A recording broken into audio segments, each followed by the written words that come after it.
पाठ 19 अपठित काव्यांश unseen versus.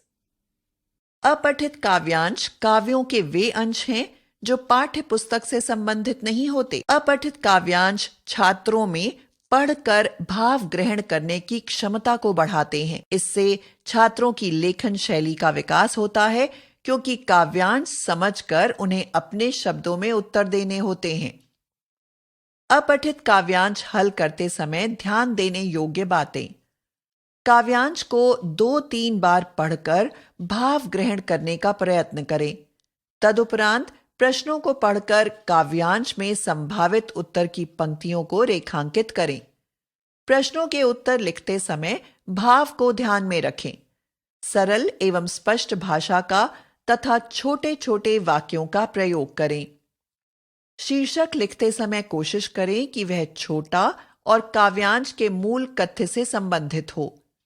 यदि अपठित काव्यांश पर आधारित प्रश्नों का प्रारूप बहुविकल्पीय है, तो दिए गए विकल्पों में से उचित उत्तर सावधानीपूर्वक चुनें। उदाहरण निर्देश: काव्यांशों तथा उनके आधार पर दिए गए प्रश्न उत्तर पढ़ें। पर्वत पर है गांव हमारा, कितना सुंदर कितना प्यारा। ऊंचे ऊंचे शिखर तने हैं, नीचे तरवर खड़े घने हैं। और नदी की चंचल धारा, पर्वत पर है गांव हमारा।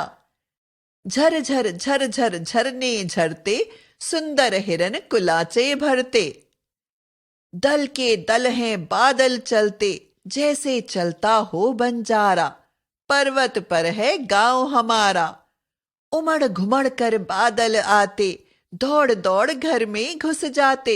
जैसे कोई नटखट बालक, ऊधम करता लगता प्यारा। पर्वत पर है गांव हमारा। प्रश्न 1, हमारा गांव कहां पर है? उत्तर: हमारा गांव पर्वत पर है। प्रश्न 2, पहले छंद में गांव के चारों ओर का दृश्य कैसा है? उत्तर: गांव के चारों ओर ऊंची ऊंची पहाड़ियां हैं तथा नीचे की ओर घने वृक्ष हैं तथा वहां नदी भी बहती है। प्रश्न 3, बादलों के समूह चलते हुए कैसे लगते हैं?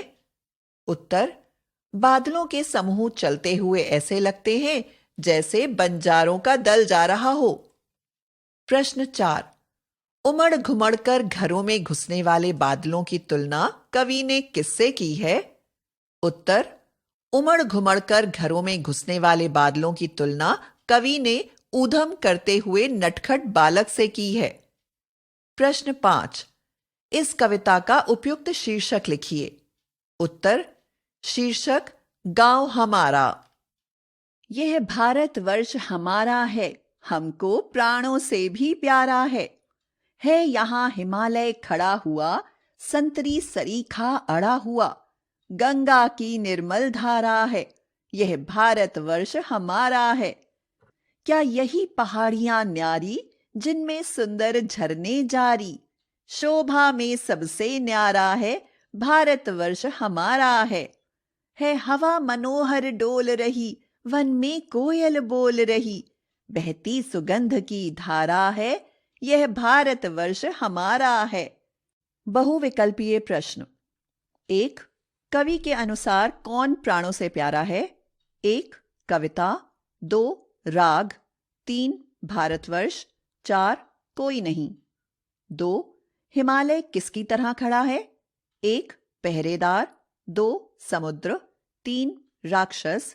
4, इनमें सभी। 3, कोयल कहाँ बोल रही है? 1, वनों में। 2, दरिया में। 3, घरों में। 4, सागर में। 4, काव्यांश के लिए कोई उपयुक्त शीर्षक दीजिए। 1, प्यारी कोयल। 2, खड़ा हिमालय। 3, भारतवर्ष। 4, आतंकवाद। 5, हिमालय शब्द का उचित संधि विच्छेद कौन सा है? 1, हिमा जमा आलय। 2, हिमआ जमा लय। 3, हिम जमा आलय। 4, ही जमा मालय। उत्तर: 1, 3, 2, 1, 3 1 4 3 5 3।